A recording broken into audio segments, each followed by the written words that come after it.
What's up, Truth Seekers? I'm a little tired right now. Long story short, I've been in the car for over 8 hours, and it is 4 a.m., and I have not slept since, I've been awake basically since 6 a.m. the previous day.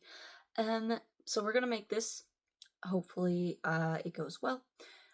This episode today is brought to you by The Office Ladies, the podcast, which, for those of you who don't know, Office Ladies is a podcast starring two individuals, Jenna Fisher and Angela Kinsey, and the two of them are best friends in real life, and they starred on the show The Office, which, if you don't know, it's a comedy. They made different versions for different countries.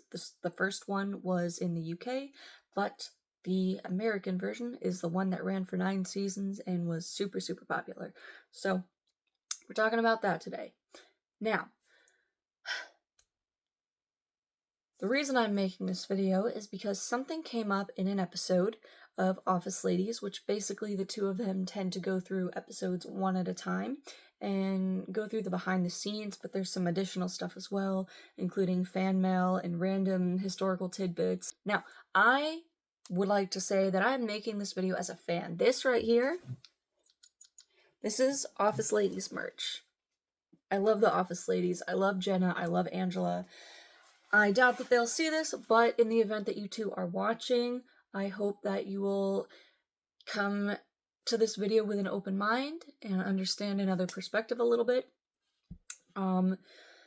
So, a recap of the episode I'm about to talk about. This episode is called The Inner Circle.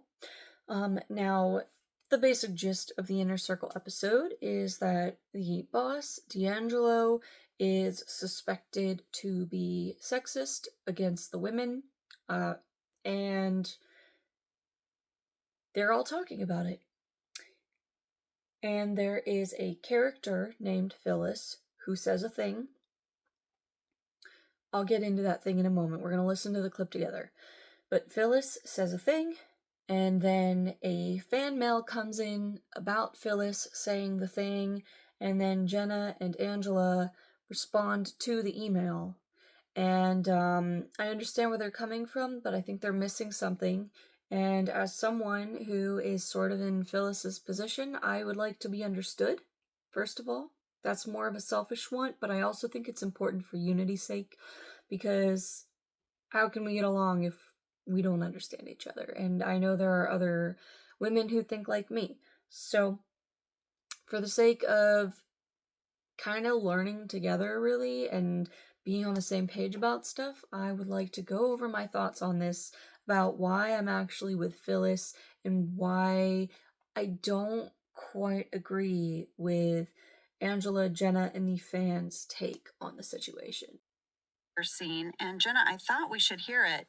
Angela and Phyllis speak up, and then they also ask Toby to weigh in. Apparently there's a rumor running around here that I'm a sexist. D'Angelo, it's simply a question of respecting the work. Kevin is invited to meetings that I'm not invited to, and I am a more productive accountant. You can literally look at the numbers. Whoa, Angela. No. It depends what makes the math dig, D'Angelo. I'm not a feminist, but I think that the men in this office are being given chances that the women aren't. Right, Toby? I mean, isn't there some policy on this?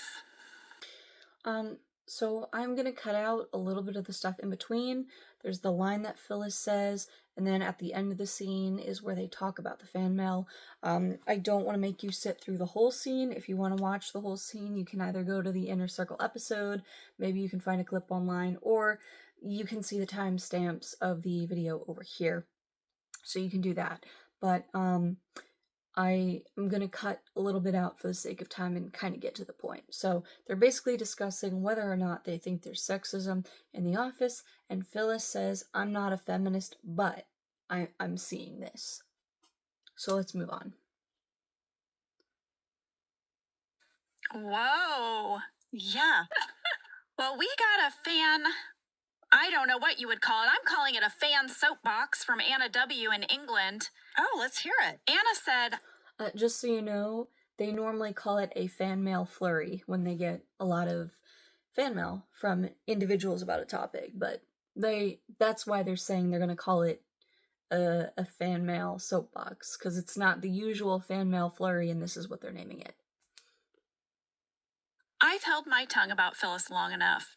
Phyllis in this episode pisses me off. Oh! Phyllis says, quote, "I'm not a feminist, but I think the men in this office are being given chances that women aren't." Anna says, "Phyllis, that is feminism. Equality in opportunity, equality in pay, and rights is being a feminist. You are..."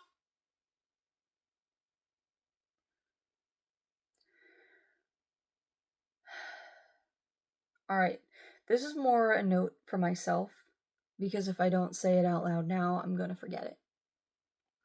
But there's two components to this that I'm going to want to address when they're done here. First one is, what does feminism mean? And the second one is, why did Phyllis feel the need to caveat what she said with, "I'm not a feminist, but..." Okay. You're a feminist if that's what you think, Phyllis. Thank you, Anna. Because I'm gonna say, for some reason, I feel like feminist has become like this dirty word somehow, right? All right, third point of discussion, whether or not feminism is a dirty word. So we're going to cover why Phyllis felt the need to caveat it, what is feminism, and the fact that it's become a dirty word. That I have a little bit of a story behind as well, because about 10 years ago, I tried to tell a coworker of mine that I wasn't a feminist, and I wanted to tell him why, but he kind of just rushed to the assumption that I must not be a feminist because of the bad feminists. I'll get into that in a little bit. But, so that is a third point of discussion here. Like, somehow, like, being a feminist, it's become charged. Charged is such a good way to put it, Angela. And it shouldn't be charged if you just want equal opportunity, pay, and rights. Yeah. That's it. The end. Fair. Not much more complicated than that. Can we just get fair? It's not much more complicated than that, but it is more complicated than that. There you go. Thank you, Anna. I liked that. Anna, you made her day. You did. At the end of the scene, That was wholesome. The part at the end where they were talking about how Anna made their day. All right.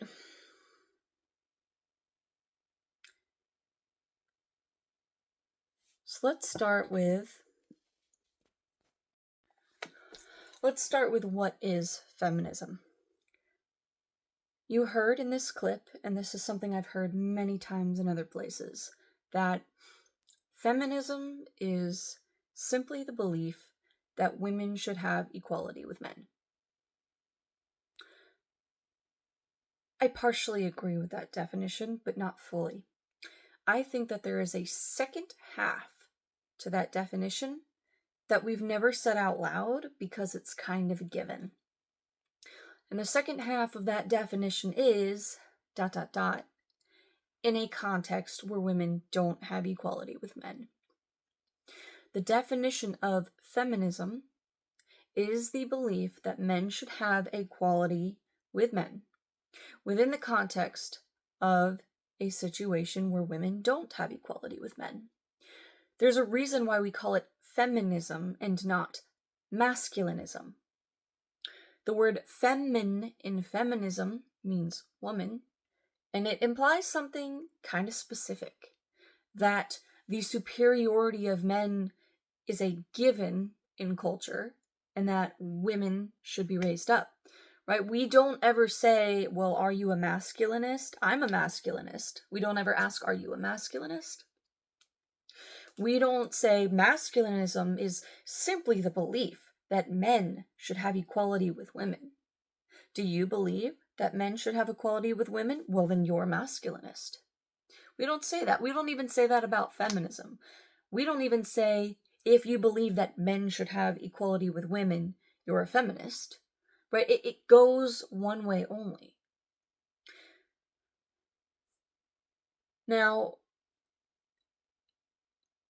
I am not a feminist. Not because I don't believe in equality. but because I think women have already achieved equality, and it's redundant to say it. Just like how it's redundant to say I'm a masculinist and I believe men should have equality with women because it's already a given. Like, in general, our society doesn't view men as lesser than women. In the same way, I view it as redundant to define myself as a feminist. And I think that's what's happening with Phyllis.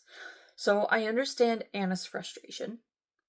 It's all well and good to express frustration, and I'm going to express my frustration. It is frustrating to me when I don't define myself as a feminist, and I am not only told, but told with heat behind it, that if I believe that women should have equality with men, then I am a feminist. Makes me feel misunderstood, and it seems that I am misunderstood. But this moves me on to... This brings us to the next part, right? We talked about definition of feminism. Feminism being a dirty word.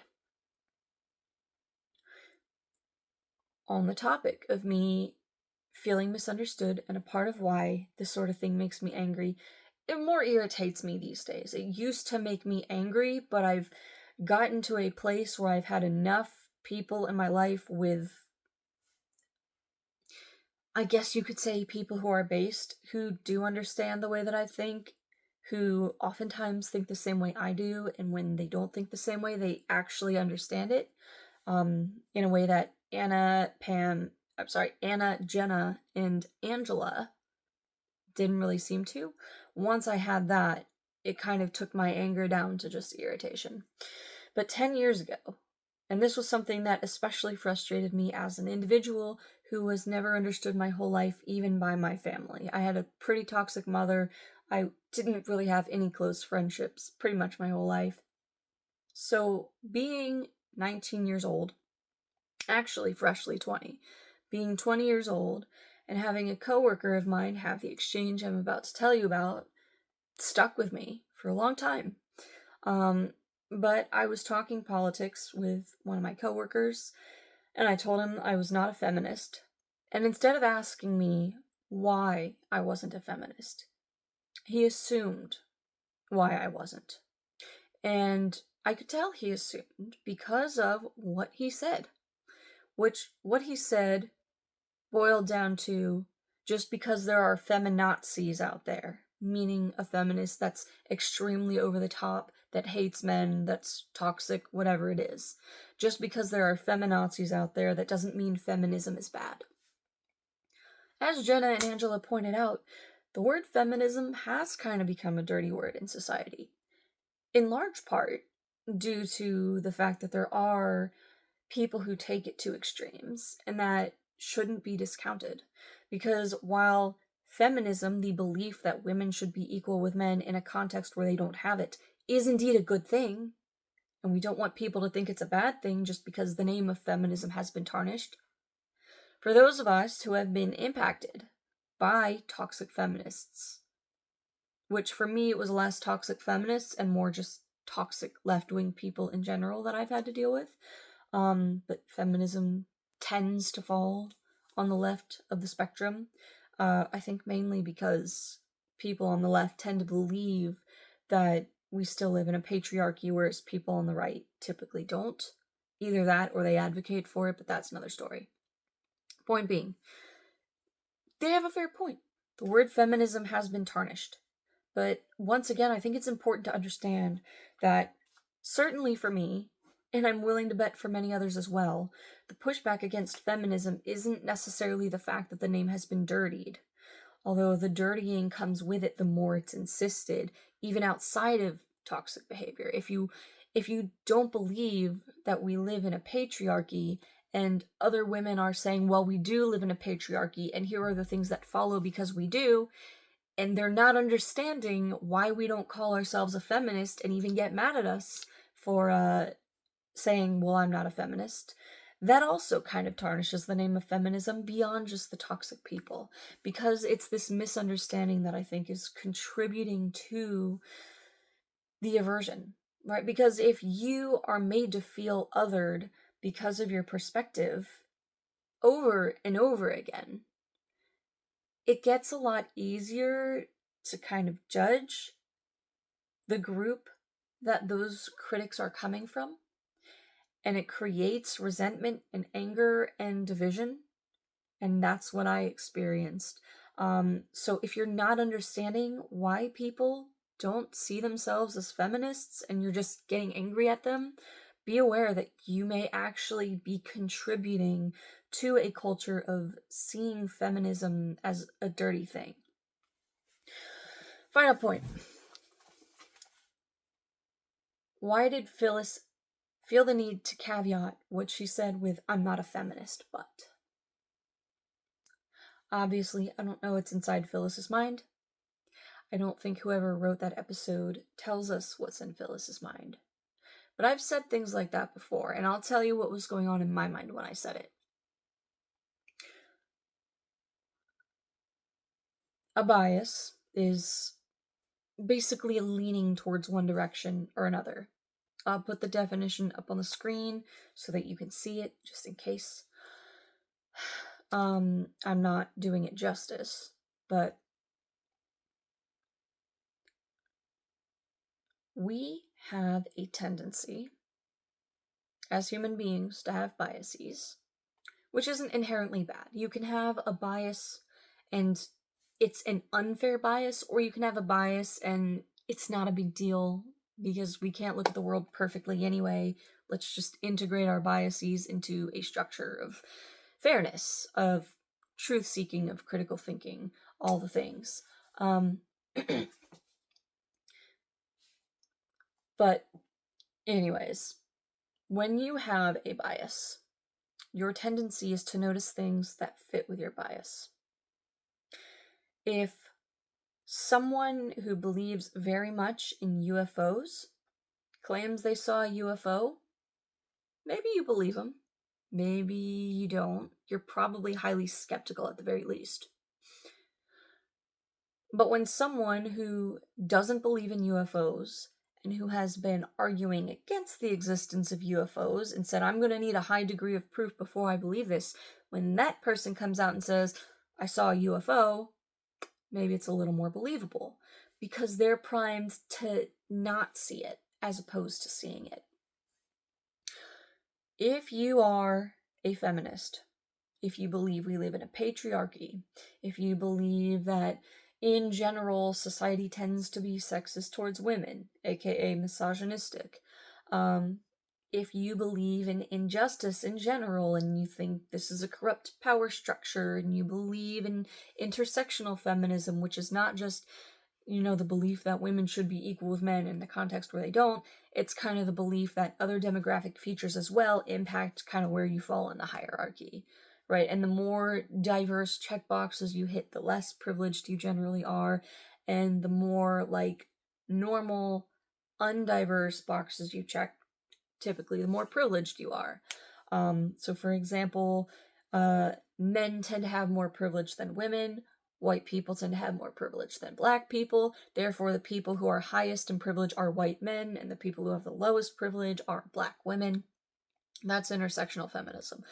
When you believe in that stuff, which I'm not saying whether it's right or wrong, I think it's complicated. That's sort of a discussion for another video, but stick to what I'm saying here. I have a point, right? When you believe in feminism and intersectional feminism, and you believe we live in a patriarchy and all the things, you're more primed to look for injustices, especially towards groups that, in your opinion, are marginalized. And when I say in your opinion, I don't mean to be like, "Oh, well, that's your opinion," and dismiss it. I'm just trying to be objective here. Even if it's a fact, if it's your opinion that it's a fact, so I'm calling it an opinion for the sake of this. You're more primed to see injustices.